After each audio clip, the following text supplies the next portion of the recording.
Estimados hermanos, les invito a que abramos gozosos la palabra de nuestro buen Dios, precisamente en el libro de Efesios capítulo 1, y vamos a leer 3 versículos, 4 realmente, desde el 20 hasta el 23, yo los leo.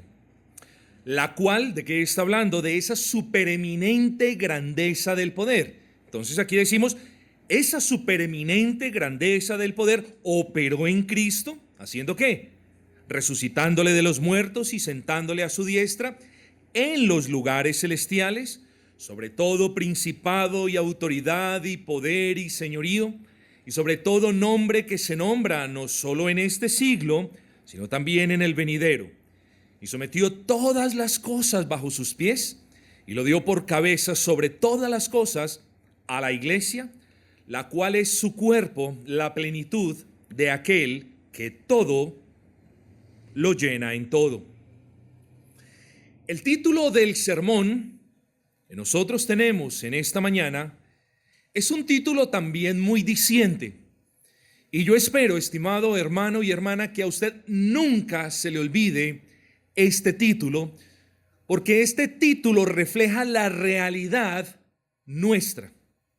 Nosotros somos el cuerpo del Dios viviente, el cuerpo de Cristo. Y como cuerpo, y usted bien lo sabe, por experiencia propia, no tenemos la potestad de darle órdenes a la cabeza, ni de resistir una orden que la cabeza nos da.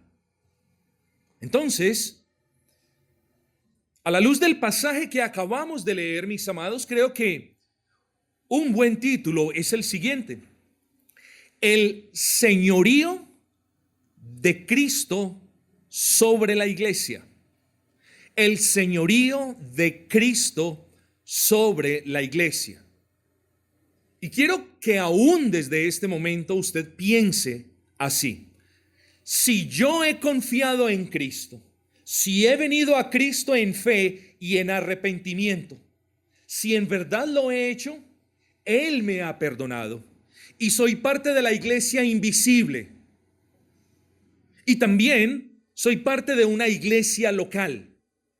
Por tanto, Cristo es mi Señor en mi vida, en mi casa, en mi trabajo, y por ende yo debo someter mi vida, mi casa, mi esposa, mis hijos, mi trabajo al señorío de Cristo, pero de manera colectiva. Cuando nos congregamos por los propósitos establecidos por Dios, es decir, cuando nos congregamos como iglesia también debemos sujetarnos al señorío de Cristo. Y ese es el título: el señorío de Cristo sobre nosotros, su iglesia. Y tenemos solamente 2 encabezados. Primero vamos a estar hablando de los aspectos generales del señorío de Cristo, qué significa y otras cosas aledañas. Y en segundo lugar, creo que es un poquito más práctico, vamos a ver las implicaciones reales del señorío de Cristo sobre nosotros. Así que sin preámbulo alguno, vengamos al primer punto: aspectos generales del señorío de Cristo. Antes de desarrollar este tema a la luz del pasaje que acabamos de leer, creo que es importante recordar la necesidad que tenía la iglesia de Éfeso de que Dios les concediera ese espíritu de sabiduría y de revelación en el conocimiento de Él y de su palabra. Y nos hacemos la pregunta: ¿pero por qué era necesario que la iglesia recibiera del Señor ese anhelo más fervoroso de crecer en el conocimiento de Él y de su palabra? Bueno, nosotros ya lo vimos, esto solamente lo estoy diciendo a manera de recorderis. Primero, porque es necesario que la iglesia comprenda esa grandiosa esperanza a la que Él nos ha llamado. Segundo, porque es importante, igual de importante, que nosotros como congregación comprendamos que somos ricos, excesivamente ricos, y no ricos como nos ha enseñado el mundo, sino que somos partícipes de las riquezas de los santos, tal y como nos lo dice el apóstol Pablo.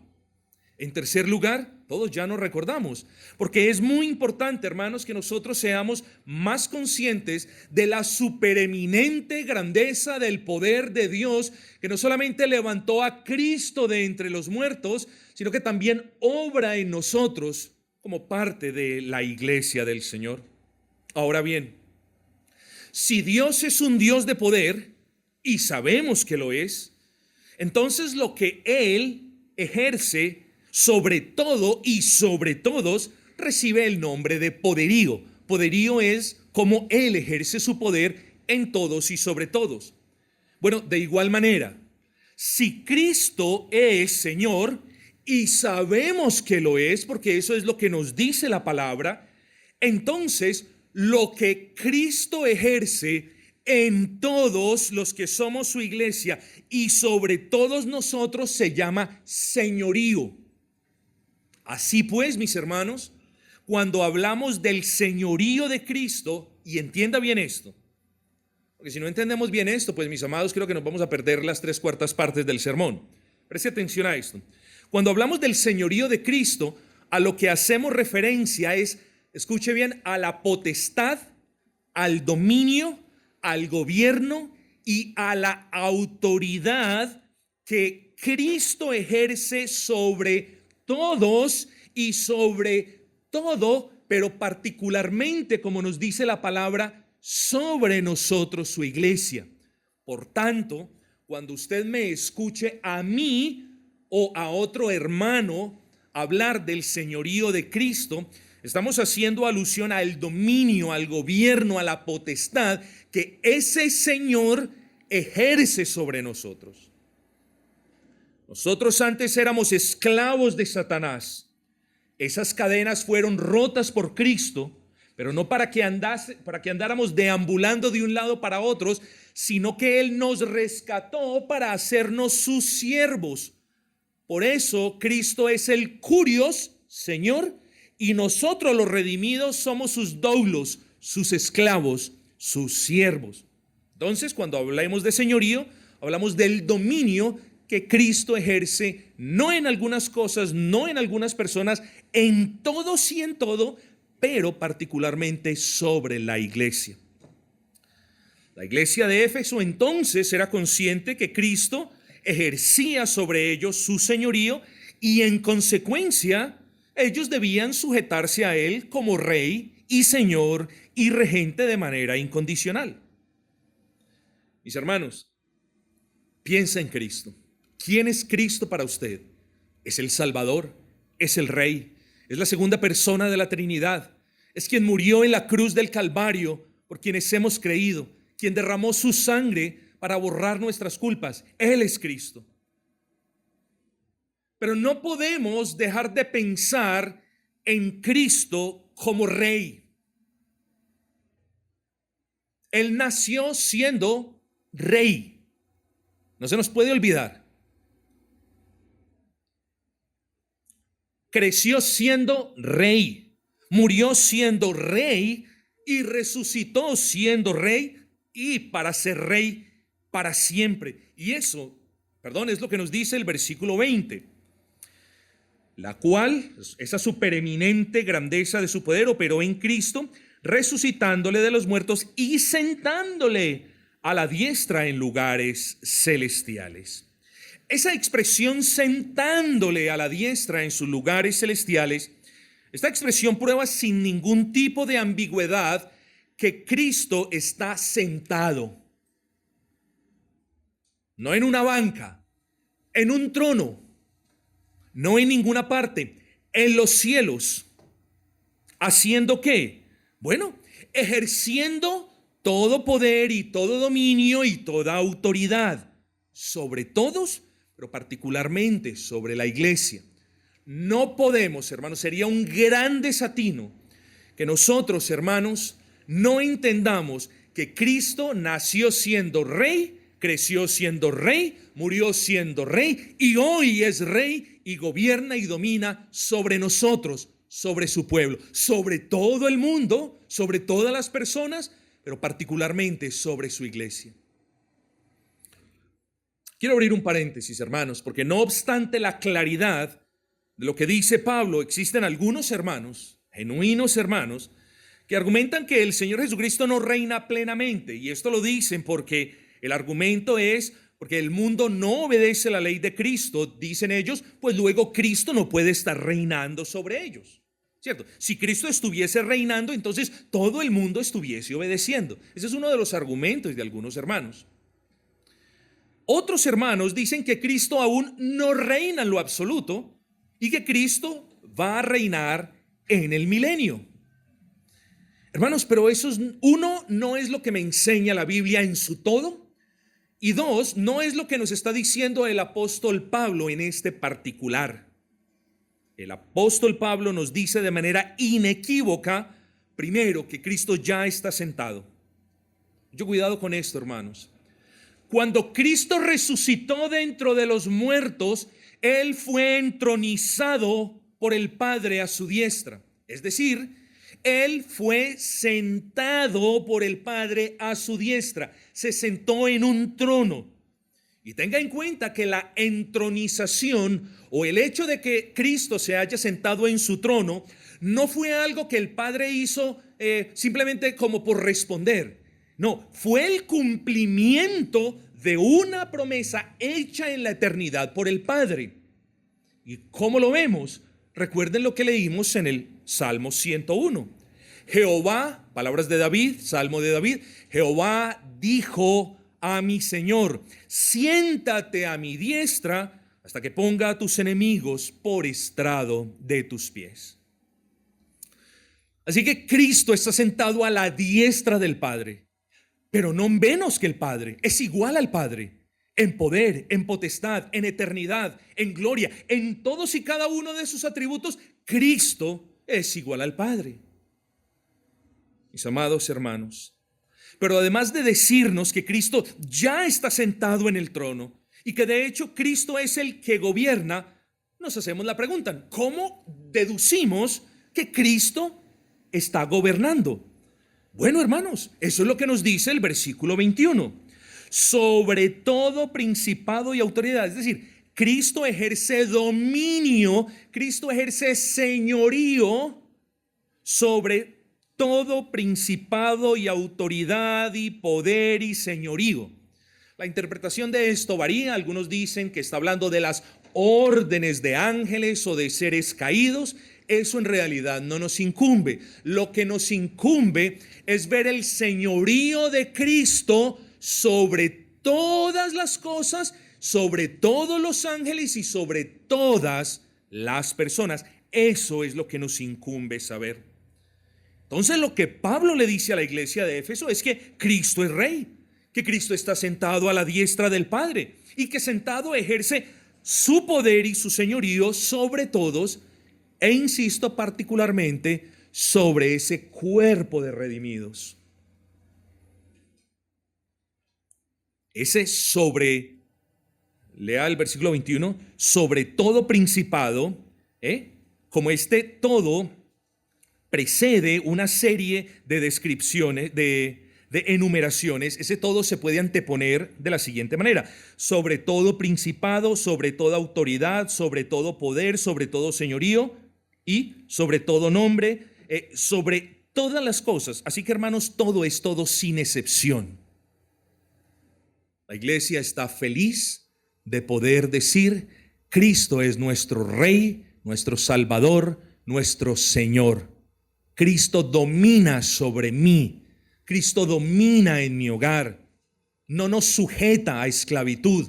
Somos esclavos por voluntad, por gozo, porque lo queremos hacer, porque nos sentimos agradecidos por lo que Cristo es, por lo que Él hizo por nosotros en la cruz del Calvario. Esa sujeción no es una sujeción impositiva, es una sujeción por voluntad, de mero agradecimiento. Mis amados hermanos, es claro que Cristo es Señor entonces sobre todos, pero pese a esa realidad, no todos ni quieren ni pueden sujetarse a ese señorío de manera plena. ¿quiénes pueden sujetarse, someterse al señorío de Cristo de una manera que honre a Cristo? Bueno, mis amados, solo los creyentes. En medio incluso de las torpezas de nosotros como creyentes, solo los redimidos podemos sujetarnos al señorío de Cristo. Aún en medio de nuestro pecado, solo aquellos que hacen parte de la iglesia pueden rendirle honra y honor y gloria sujetándose al señorío de Cristo.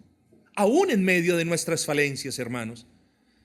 Porque cuando Él, Cristo, nos rescató, no solamente nos rescató, sino que sembró en nosotros el deseo de sujetarnos a Él, tanto como la potestad de sujetarnos a Él. De nada hubiese servido que nos hubiese rescatado para que todo se nos hubiese quedado en buenos deseos. No, nos rescató y junto con el deseo de sujetarnos a Él, de obedecerle a Él, también nos dio la capacidad y el poder para hacerlo. Hermanos, hoy somos llamados a que no solamente como personas, no solamente como padres de familia, no solamente como empleados o empleadores, nos sujetemos al señorío de Cristo. Hoy somos llamados a que como iglesia apreciemos las bendiciones que hay cuando nos sujetamos a Cristo. A eso somos llamados hoy de manera particular. Así como personas traemos nuestras vidas y nuestras prácticas y nuestra conducta al señorío de Cristo, no podemos, hermanos, permitir que quienes ni quieren ni pueden sujetarse al señorío de Cristo nos impongan su manera antinomiana de vivir. No lo podemos permitir, hermanos. Y no porque esté haciendo arenga de algún tipo religioso.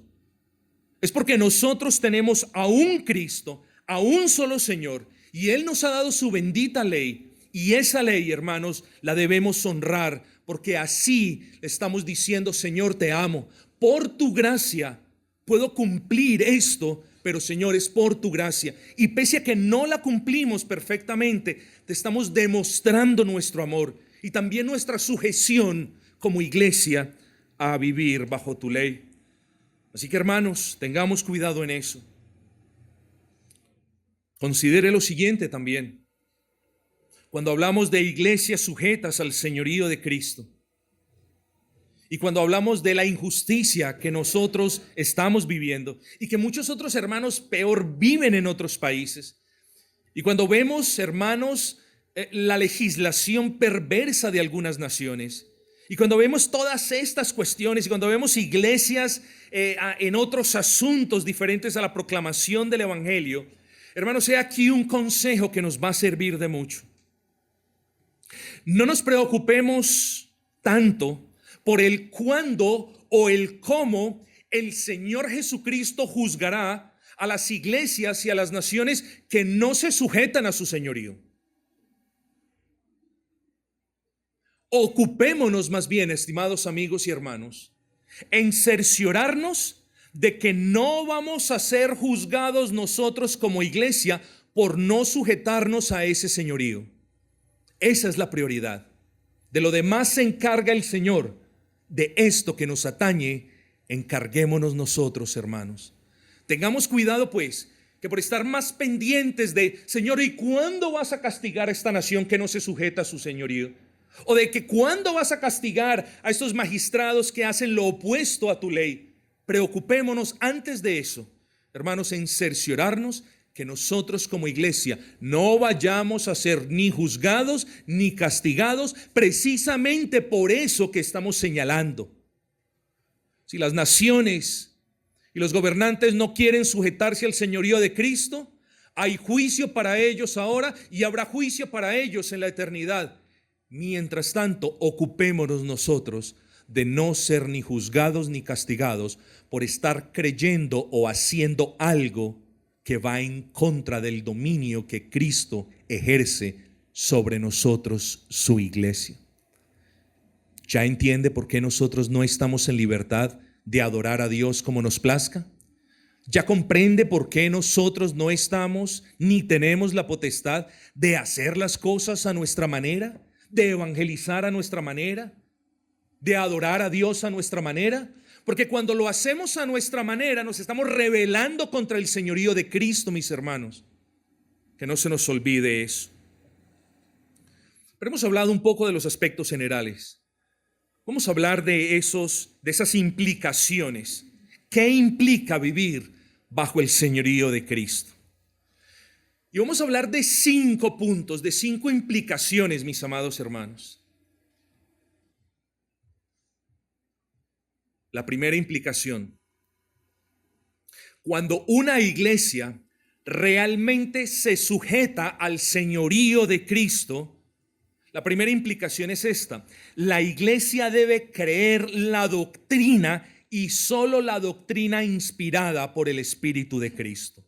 Esa es la primera implicación de que una iglesia está sujeta al señorío de Cristo.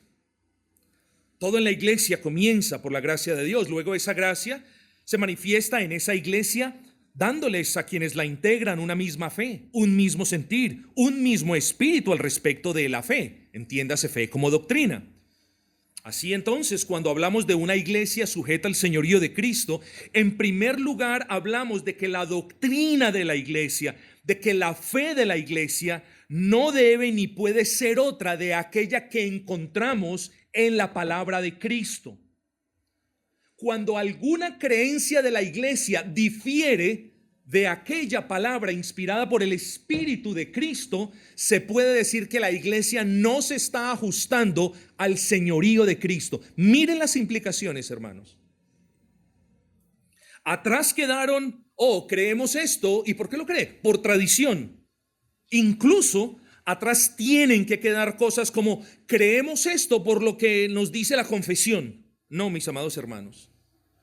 Dios revela las doctrinas en su palabra y ya las reveló para que las creamos, no para que las modifiquemos ni las cambiemos o hagamos de ellas cualquier tipo de mezcla o las convirtamos en algo digerible para las nuevas generaciones. No, Él nos dio su doctrina y una manera en la que la iglesia demuestra su sujeción a la potestad de Cristo es simplemente abrazando las doctrinas y solo las doctrinas inspiradas por el Espíritu de Cristo.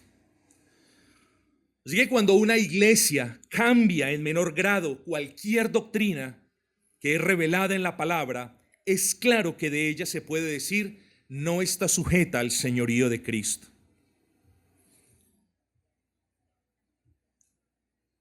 La segunda implicación no solamente es la doctrina, no solamente es que como iglesia debemos creer solo la doctrina inspirada por el Espíritu de Cristo, sino que la segunda implicación es que como iglesia solo podemos enseñar esa doctrina inspirada por el Espíritu de Cristo. La primera es abrazar esa doctrina. La segunda, enseñar esa doctrina. Ya ustedes van a ver el punto. Lo que quiero decir es que una iglesia demuestra que está sujeta al señorío de Cristo, no solamente cuando cree la doctrina inspirada, sino cuando la enseña de manera fidedigna. En ocasiones, el temor de ser llamados dogmáticos o extremistas impide a las iglesias locales demostrar que Cristo es su Señor en el pleno sentido de la palabra. Esto lo afirmo porque muchas iglesias locales creen en lo inspirado por Cristo, pero no enseñan públicamente lo inspirado por Cristo. ¿Por qué? Precisamente porque les da miedo de ser tildados de extremistas. Entonces lo que ellos hacen es, porque hay un miedo en la iglesia de que los jóvenes no vengan, de que las familias no vengan, de que los padres no se sientan muy cómodos, la iglesia ¿qué hace? La iglesia enseña algunas partes del consejo de Dios, mas no todo el consejo de Dios.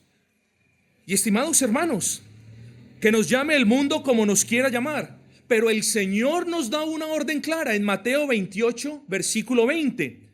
¿Cuál es la orden? Que le enseñemos a los demás a que guarden algunas de las cosas que yo os he mandado. ¿Cierto que sí dice la palabra? No, la palabra dice todas las cosas que yo les he enseñado. Enséñenle a los demás todas las cosas que yo os he enseñado. Por tanto, no podemos excluir ninguna doctrina de la palabra de Dios. Entonces una iglesia sujeta al señorío de Cristo no solamente es una iglesia que abraza la doctrina, sino que predica toda esa doctrina. Hermanos, de ninguna manera debe quedar por fuera del pensum de la iglesia doctrina alguna. Y el apóstol Pablo nos recuerda que él no rehusó sujetarse al señorío de Cristo en este aspecto, enseñando todo el consejo de Dios. Ustedes saben lo que dice Hechos 20:27. Pablo no rehuyó a anunciar todo el consejo de Dios. Así que, hermanos, ninguna iglesia debe tener temor de predicar ninguna doctrina. Porque a la final, cuando la iglesia predica la doctrina y las personas se van, eso nos trae a la mente Juan 6:66, palabra que dice: ¿y vosotros también os queréis ir? Estimados hermanos, la iglesia no está llamada a medrar la palabra de Dios para que entren más personas. La iglesia se debe sujetar al señorío de Cristo, enseñando precisamente todo el consejo de Dios. Pero hay una tercera implicación, estimados hermanos. Una iglesia sujeta al señorío de Cristo es una iglesia que proclama el evangelio del señorío de Cristo. Ya voy a elaborar ese punto. Primero, una iglesia sujeta al señorío de Cristo es una iglesia que abraza todo lo inspirado por el Espíritu del Señor y que enseña todo lo inspirado por el Espíritu del Señor y que proclama el evangelio de Jesucristo como Rey, Señor y Salvador. Pero para comprender, esta tercera implicación, es necesario que tengamos unos razonamientos como a manera preliminar. Partamos de la base que la deidad de Cristo no se puede separar de su humanidad. No podemos hablar de Jesucristo hombre obviando la realidad de que Él también es Dios. Partamos de la base de que sus oficios no se pueden separar el uno del otro, que sus atributos tampoco, y que en ese orden de ideas su título como Señor no se puede separar de su labor como Salvador. Cristo es Señor porque ese es el título que Dios le ha dado, y su oficio es el Salvador. Entonces, aquellos que crean en Él como Salvador, teniendo fe, y en Él como Señor, arrepintiéndose de sus pecados, claro, por la gracia del Señor pueden ser salvos. Así que, ¿de qué manera podemos decir que la predicación del evangelio en una iglesia es muestra de que esa iglesia está sujeta al señorío de Cristo? ¿De qué manera? Cuando una iglesia proclama un evangelio que señala a Jesús como el único Salvador y también como el soberano Señor, entonces la iglesia está honrando a Dios. No podemos predicar un evangelio que solamente nos muestre el aspecto salvífico de Jesús y no el señorío de Cristo. No lo podemos hacer, hermanos. Luego, una iglesia que se sujete al señorío de Cristo predicará el evangelio tal y como le fue encomendado, pero debe hacer el llamado a los pecadores a que vengan a Cristo arrepentidos porque Él es Señor, y a que depositen su confianza en Él porque Él es el único Salvador. No podemos decir, crean en el Señor Jesucristo y vengan a Él. Hombre, estaríamos predicando, yo diría, medio evangelio.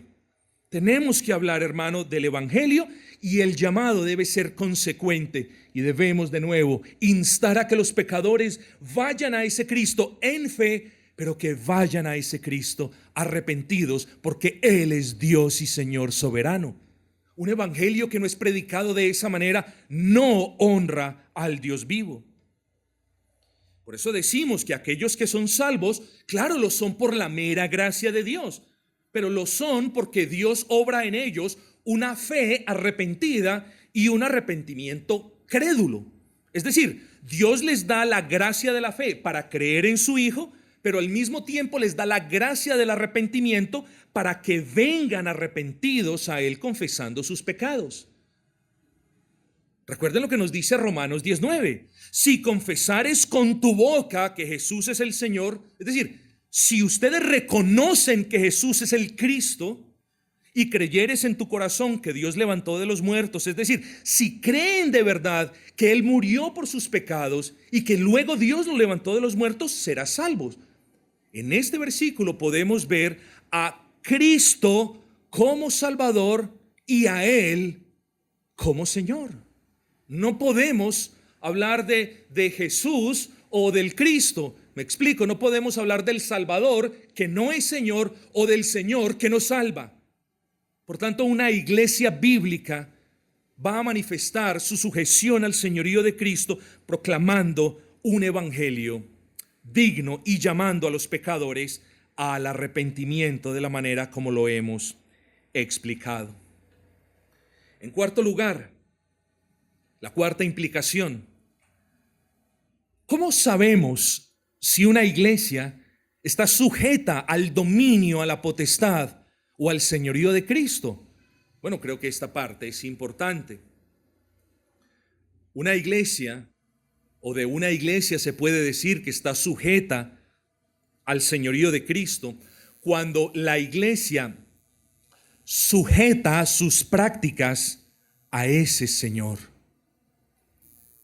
Si comenzamos por la esfera personal, el creyente que ha sido justificado por la gracia de Dios mediante la fe en Cristo buscará sujetar su fe y su vida y su conducta a Cristo. Pero cuidado, mis hermanos, no solo nuestra fe, sino nuestras obras, ambas deben someterse al señorío de Cristo. Luego, y preste atención porque aquí desarrollamos el punto, si todos los creyentes deben sujetar al señorío de Cristo sus obras, aquello que hacen, que dicen, aquello en lo que trabajan o cómo sirven, sigue que una iglesia bíblica se puede definir en términos de esa sujeción. La iglesia entonces, en términos de lo que hemos venido hablando, la iglesia podríamos definirla como el conjunto de creyentes que no solamente desean sujetar sus prácticas, es decir, la iglesia podría ser definida como el conjunto de creyentes que desean sujetar todo lo que hacen en el contexto de la iglesia al dominio de Cristo, mis amados hermanos. ¿Y eso qué implica? Que en la iglesia no tenemos ni arte ni parte en cambiar cómo Dios ha establecido que le adoremos, que le sirvamos, que evangelicemos y que hagamos todo lo demás. Así que no solamente es en doctrina, no solamente es proclamando el evangelio. Una iglesia verdaderamente bíblica sujeta sus prácticas al señorío de Cristo para la gloria del Padre. Pero para confusión de millones y millones de personas, bueno, todas las iglesias se llaman bíblicas, ¿no es así? Todas las iglesias se llaman de sana doctrina. Todas las iglesias se llaman buenas iglesias, verdaderas seguidoras de Cristo. Y aquí hay que aclarar una cosa, para ser justos. Es verdad, hermanos, que no todas las iglesias tenemos la misma luz y la misma gracia. Es una realidad que no todas las iglesias tenemos la misma bendición. La bendición que Dios nos ha dado a nosotros no es la misma bendición que Dios le ha dado a otros. A nosotros nos ha dado más bendición que a otros, pero menos que a otras iglesias. Entonces, ¿qué vamos a hacer, hermanos? ¿Vamos a humillar a aquellos sobre los que tenemos más bendición? No. ¿Vamos a estar deseando algo que Dios nos ha dado? Tampoco. Vamos a estar contentos con lo que Dios nos da. Claro, vamos a procurar más de su bendición, pero más de su bendición implica más sujeción al señorío de Cristo, porque es una ley bíblica. La bendición es proporcional, siempre es por gracia, lo sabemos, pero la bendición es proporcional a la obediencia. Eso lo vemos desde Deuteronomio, mis amados hermanos. Pero cerremos el paréntesis, hermanos. Las verdaderas iglesias, las iglesias bíblicas, las iglesias de sana doctrina no se conocen por lo que dicen. Es muy importante que nosotros no seamos ingenuos y llamemos iglesias bíblicas a aquellas iglesias simplemente porque ellos lo dicen. No. Las verdaderas iglesias no se conocen, repito, por lo que ellas dicen de sí mismas, sino que se conocen por su sujeción al señorío de Cristo. En otras palabras, a una iglesia bíblica se le conoce porque ha abrazado la doctrina de Cristo, porque ha enseñado toda la doctrina de Cristo, porque predica el evangelio del señorío de Cristo y porque todo lo que hace en el contexto de la iglesia se sujeta al señorío de Cristo, no a las ideas del pastor, no a las ideas de una denominación, no a las posturas de una confesión, sino al señorío de Cristo. Hermanos, es verdad. Tenemos libertad para hacer unas cosas de manera diferente como lo hacen otras. La cena del Señor es un ejemplo. Algunas iglesias lo hacen cada semana. Otras iglesias lo hacemos cada mes. Tenemos diferencias en lo que respecta a qué horas nos reunimos o cuántas veces nos reunimos. Tenemos diferencias y esas diferencias son perfectamente justificables desde la Escritura. Pero no seamos ingenuos, hermanos, de estar llamando a todas las iglesias. Es que es una iglesia bíblica. No, hermanos, una iglesia bíblica es una iglesia sobre la cual Cristo reina, sobre la cual la palabra es el todo de esa iglesia. Así que no podemos hablar de nuevo de una iglesia como de buena doctrina si ésta enseña mandamientos de hombres, ideas de hombres, enseñanzas de hombres y no las doctrinas de Cristo.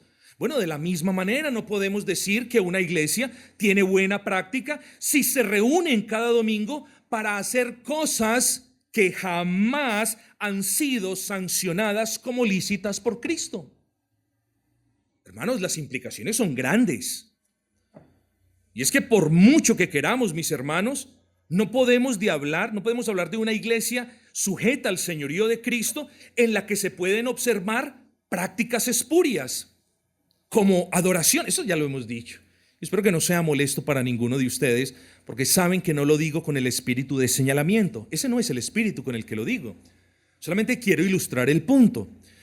¿Puede usted llamar una iglesia sujeta al señorío de Cristo? Donde usted encuentra adoración con bandas y músicos y bailarinas. Esto no es cuestión de gustos. Esto no es cuestión de que yo estoy diciendo esto porque a mí no me gusta ese tipo de algarabía y alboroto. No, señores. Estamos hablando de sujeción plena a Cristo. ¿Podemos hablar de una iglesia que honra a Cristo o que está sujeta a su señorío cuando hay mujeres en el gobierno de la iglesia? Pero si Pablo lo dice en su palabra, mis amados hermanos, la mujer debe callar en la congregación. La mujer no puede enseñorearse en el sentido pleno de la palabra sobre el varón. La mujer no le puede enseñar al varón. De hecho, si la mujer tiene alguna duda, debe preguntarle a su esposo en casa. ¿Qué pues de ese versículo no han entendido las iglesias que tienen a pastoras, entre comillas, gobernando sobre ellos? Estimados hermanos, esto no es una cuestión de preferencia ni de gusto, sino de sujeción al señorío de Cristo. ¿Nos hace falta? Claro que nos hace falta. ¿Nos sujetamos en todo perfectamente? Claro que no, estamos en ese proceso. Pero tenemos que aprender en amor y en respeto a llamar las cosas como son. Hermanos, estas prácticas comunes en muchas iglesias son la prueba fehaciente de la oposición de esa iglesia al señorío de Cristo. Así que, hermanos, cuando nosotros confesamos a Cristo como nuestro Rey y Señor, lo que estamos haciendo es, le estamos diciendo a las personas, cuando nos congregamos el domingo a las 9 y a las 11 de la mañana y llamamos a Cristo Señor, Señor, lo que estamos haciendo es testificándole a las personas que Él ejerce dominio sobre nosotros. Es cierto, solamente Él tiene el pleno dominio sobre nosotros.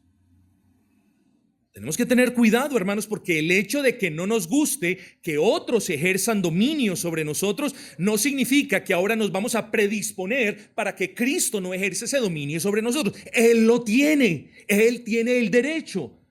Estimados hermanos, como congregación, estemos más apercibidos de lo que hacemos. Cerciorémonos de que todo lo que estamos haciendo se está sujetando al señorío de Cristo. Lo que decíamos ahora, cuando usted mueve la mano, cuando usted mueve un pie, cuando usted se quita el mugre de los ojos. Puede que no estemos muy pendientes, pero lo estamos haciendo en cumplimiento de una orden que nos da el cerebro. Eso es lo que yo quiero que usted entienda. Nada de lo que hacen sus manos o sus extremidades en general lo hacen aparte del cumplimiento de las órdenes dadas por el cerebro. Bueno, ahora miren lo que dice el apóstol Pablo. Y sometió todas las cosas, versículo 22, bajo sus pies y lo dio por cabeza. Él es la cabeza sobre todas las cosas a la iglesia. Hermanos, Pablo no solo dice que el Padre sometió todas las cosas a los pies de Cristo, sino que Pablo nos está recordando que Cristo es nuestra cabeza, que de Él manan las órdenes para nosotros como seres humanos, como padres y madres de familia, como ciudadanos y como miembros de la iglesia. De Cristo manan las órdenes. Entonces, luego, si Cristo es nuestra cabeza, nosotros que somos su cuerpo, nos movemos, hacemos o dejamos de hacer, o salimos o entramos conforme lo que Él nos ordene. Hermanos, hay veces me veo tentado a pensar que no me expreso bien. ¿Y saben por qué? Porque la vida nuestra como iglesia no es acerca de nosotros sentirnos mejor, no es acerca de sentirnos bien, no es acerca del yo o de cómo me sienta, es acerca de la obediencia, mis amados hermanos. Y esa es una obediencia que brota del corazón, como producto de la obra del Señor en ellos, es decir, en los redimidos. Así que hablarles de una mayor obediencia a los hijos de Dios debe ser un placer, nunca una carga. Debe ser una exhortación que ellos la miren como un desafío, no algo que los desanime. Y a eso, hermanos, nos está animando la palabra de Dios en el día de hoy. A que siendo conscientes de que somos el cuerpo de Cristo, también recordemos que es Cristo el que nos da las órdenes y que nosotros nos sujetamos al poder, al dominio y a la potestad que tiene Cristo sobre todos y particularmente sobre la iglesia.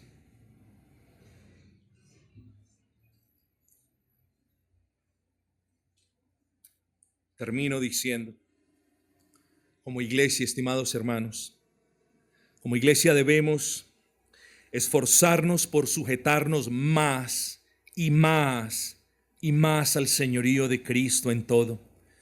Él tiene el pleno dominio sobre las doctrinas, sobre nuestra enseñanza, sobre la predicación del evangelio. Él tiene dominio sobre todas nuestras prácticas. Esforcémonos pues por sujetarnos más al señorío de Cristo. Pero también seamos recordados de algo, mis amados. En cualquier punto de doctrina o de práctica en los que como iglesia no nos sujetemos al señorío de Cristo, tal y como lo hemos descrito, es ese punto en el que no estemos sujetos, probablemente, o a causa de ese punto, probablemente vendrá sobre nosotros el juicio de Dios. Sí, somos sus hijos, pero no por el hecho de ser sus hijos, de ser su iglesia amada, tenemos la potestad pues de salirnos con la nuestra. Porque si sabemos que habrá juicio sobre las naciones, gobernantes y magistrados que se oponen a ese señorío, ¿creen ustedes que como iglesia vamos a estar exentos de ese juicio si es que nosotros nos oponemos? No, mis amados hermanos, la palabra es clara y primera de Pedro 4:17 nos lo recuerda muy bien, porque es tiempo que el juicio comience por la casa de Dios. Y si primero comienza por nosotros, ¿cuál será el fin de aquellos que no obedecen al evangelio de Dios? Así que tengamos esto en cuenta. Somos también, si es que nos oponemos al señorío de Cristo, o en doctrina o en práctica, podemos estar sujetos al juicio de Dios. Yo creo que ninguno de nosotros quiere eso, porque sabemos que Dios es amor, pero que Dios no nos puede tener por inocentes cuando le estamos desobedeciendo, mis hermanos, aún nosotros. Es verdad, puede que Él no nos castigue de la manera severa como castiga a los impíos, pero quién sabe, puede que nos castigue de una manera más severa, porque sabiendo hacer lo bueno no lo estamos haciendo. Así que hermanos, ocupémonos más bien en que nuestras doctrinas y prácticas se sujeten a ese señorío. Somos una iglesia reformada y yo quisiera resumir la reforma de esta iglesia en la siguiente expresión. Como iglesia reformada, Gracia Redentora, como iglesia reformada, estamos en el proceso de sujeción de lo que creemos y de lo que hacemos y de cómo vivimos al señorío de Cristo. Esa es la reforma que vivimos en esta iglesia.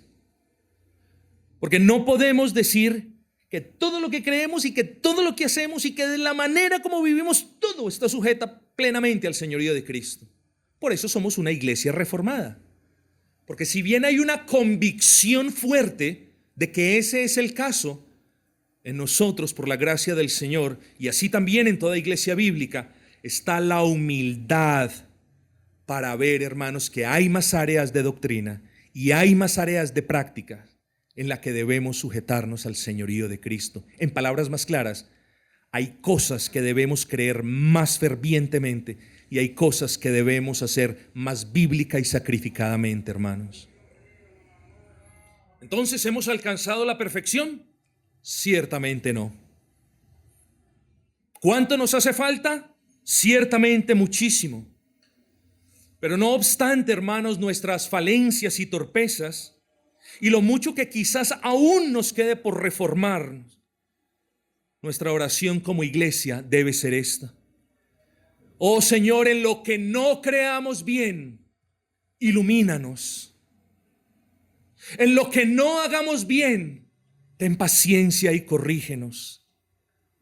Y en lo que nos falte como iglesia por vivir más para tu gloria, derrama sobre nosotros tu gracia. Así debe ser una iglesia reformada, hermanos. Así debemos ser nosotros. Miremos cuánto nos falta. Y cada vez que nosotros estemos pendientes de cuánto nos falta, más estaremos inclinados a depender más de Dios para su gracia. Vengamos pues todos como iglesia, mis amados hermanos, con el pleno deseo de ser más bíblicos, más escriturales, más siervos sacrificados, más personas con conocimiento, más personas que sirven a ese Rey, Señor.